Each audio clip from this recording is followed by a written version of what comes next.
సనత్ నగర్లో ఉన్నాం ఇప్పుడు. ఈ సనత్ నగర్ స్టేషన్ అనమాట.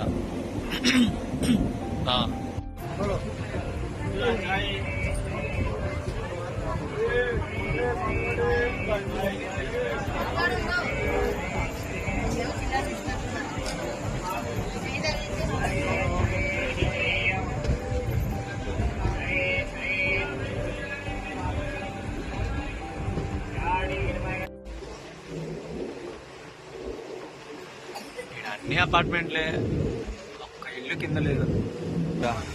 12 గంటల జర్నీ అల్లాడిపోయినాం అట్లే.